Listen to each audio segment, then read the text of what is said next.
जे पहिलं मंडळ होतं त्याची 10 वर्ष फक्त भ्रष्टाचार, कोर्ट केसेस ह्यामध्येच गेलेली आहे. त्यामुळे आमचं पहिले उद्दिष्ट आहे की भ्रष्टाचार मुक्त आणि कोर्ट केसेस मुक्त आणि तंटामुक्त महामंडळ उभं करणे. कारण हे उभं केलं तरच लोकांच्या प्रश्नांकडे वेळ द्यायला आम्हाला वेळ मिळेल. आमचा 8 जणांचं अपक्षांचं आम्ही एक संघ तयार केलेला आहे. इतिहासात निवडणुकीत म्हणजे पहिल्यांदा अशी घटना घडली आहे की 8 सर्व अपक्ष एकत्र येऊन ही निवडणूक लढतात. कोणती स्ट्रॅटर्जी आपण वापरणार आहात आणि त्याच्यामध्ये जे सगळे 8 जण निवडून येतील ह्या की आम्ही लोकांच्या प्रत्येकाच्या संपर्कात आहोत, प्रत्येक सभासदांच्या संपर्कात आहोत तुमच्या मार्फत. आणि सभासदांना हे गोष्ट पटते की हे आपल्यातलीच लोकं आहेत.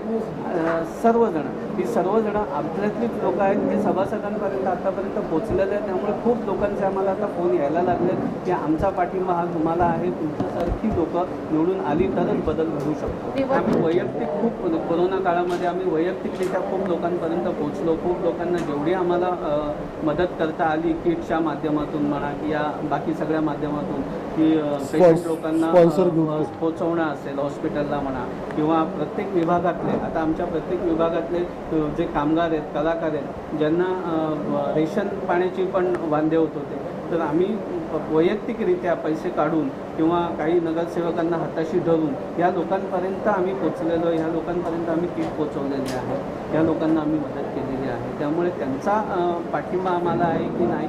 जर काही हातात तुमच्या सत्ता नसताना ह्या गोष्टी तुम्ही आमच्यासाठी केल्या आहेत तर तुमच्या हातात सत्ता दिली तर नक्कीच बदल घडेल हा त्यांचाही विश्वास आहे. जयप्रभा स्टुडिओमध्ये आम्ही सतत सकाळी 11 ते संध्याकाळी 5 उपोषणाला आम्ही 1 वर्ष बसत होतो. 1, 2, 3 आणि बरेच आमचे सगळे जे सहकारी हे आम्ही बसत होतो आणि तो आम्ही जयप्रभा वाचवला आणि तो जयप्रभा तसाच्या तसा ठेवलेला आहे. आणि आम्ही बरेच असे आंदोलन केलेले ज्या पद्धतीनं या चित्रपट महामंडळामध्ये अध्यक्ष 5 वर्ष उलटल्यानंतर सुद्धा अधिकार होते तर त्यांचे अधिकार बंद व्हावे आणि तो त्याच्यावरती प्रशासक नेमावा म्हणून ज्यांनी पहिल्यांदा केस केली होती त्यामध्ये मी अवधूत जोशी हे माझं पहिलं नाव.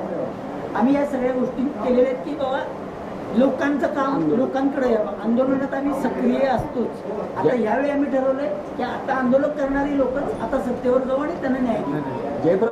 सत्तारूढ पॅनलमध्ये लोकांच्या पासून हे महामंडळ वाचवायचं ज्यांच्यामुळे 10 वर्षात जो आहे ते गलथान प्रकार महामंडळात चालू होता त्या ह्याच्यातूनच हे 10 लोक एकत्र आली. जी ही 2 पॅनेल आधीचे जे संचालक होते त्यांच्यातूनच मिळून ही 2 पॅनेल झालेली आहे.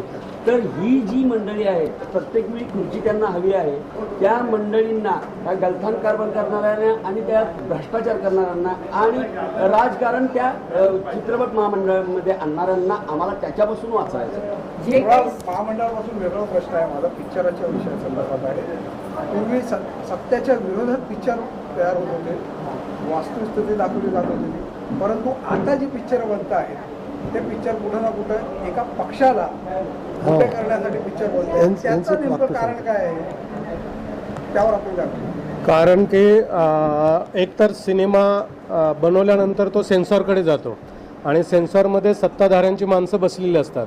जर तुम्ही वास्तव दाखवायला गेलात किंवा सत्ताधाऱ्यांचे काही वास्तव सिनेमातून दाखवून लोकांच्या समोर जे काय सत्य आहे ते प्रयत्न केला तर पहिलं ते सेन्सॉरच्या माध्यमातून त्या सिनेमाला अडवला जातो आणि त्याला एवढा त्रास दिला जातो की तो निर्माता परत आयुष्यात सत्य दाखवायला घाबरतो. मग सरकारला जे हवं असतं तसे फिल्म बनवायला तो प्रवृत्त होतो. त्यामुळे आता जे फिल्म येत आहेत की सत्तेचा वाहवा करणारा त्यामुळे तशा फिल्म येत आहेत. दुसरी गोष्ट चित्रपटाला सबसिडी देऊन चित्रपट एक चांगल्या प्रकारे निर्माण व्हावे. आपली महाराष्ट्रातली मराठी संस्कृती वेगवेगळ्या प्रकारची संस्कृती आहे. ती संस्कृती सिनेमातून पडद्यावर यावी आणि पडद्याच्या माध्यमातून ती जगभर पोचावी ह्यासाठी सबसिडी दिली जाते. पण तिथं पुन्हा राजकारण होतं की महामंडळातर्फे काही समित्या नेमल्या जातात. मग त्या समितीमध्ये माणसं अशी पाठवली जातात की जे जाणून बजून अशा फिल्मला बाजूला केलं जातं आणि त्यांना आवश्यक असणारे सिनेमे बाहेर पाठवले जातात. हा सगळा प्रकार चालला जातो. ते थांबवायचं असेल तर मग तुम्हाला तिथं चांगली माणसंच जाणं गरजेचं आहे की जे निपक्षपातीपणे काम करतायत, मानवतावादाचं काम करतायत. ते फक्त धर्म जात असं न करता पूर्ण भारताचा विचार करतायत, संविधानाचा विचार करतायत अशी लोक जाणं गरजेचं आहे. म्हणून तर आम्ही आमचा एक अजेंडा असा सगळ्यात आहे. महत्वाची आमची सरकारकडे एक मागणी आहे की सेन्सॉरसाठी जे महामंडळाचं सर्टिफिकेट लागत होतं तेच सरकारनं आमच्याकडनं काढून घेतलंय. जे आम्ही अर्ज परत मिळवणार आहे. कुणाकडे जायचं ते परत मिळवण्यासाठी पहिल्यांदा आम्ही लढणार आहे की तो अधिकार द्या. आणि पण आता आम्ही कसं बोलणार, आमच्याकडे आमच्या एक सही दिल्यानंतर सेन्सॉर सर्टिफिकेट निर्मात्यांना मिळत होतं आणि तोच मुख्य अधिकार काढून घेतला. आणि मुख्य म्हणजे आहे ना की आम्ही जे चित्रपटगृह आहेत किंवा मॉल्स आहेत त्यांच्यावरती डिपेंड राहणार नाही आहोत. आमच्या डोक्यात एक योजना आहे की जेणेकरून एक फिरते सिनेमागृह तयार करून आपल्याला आपल्यामार्फत प्रत्येक गावात आपल्याला पोचता येईल, जेणेकरून प्रत्येक सिनेमा हा लोकांना बघायला मिळेल.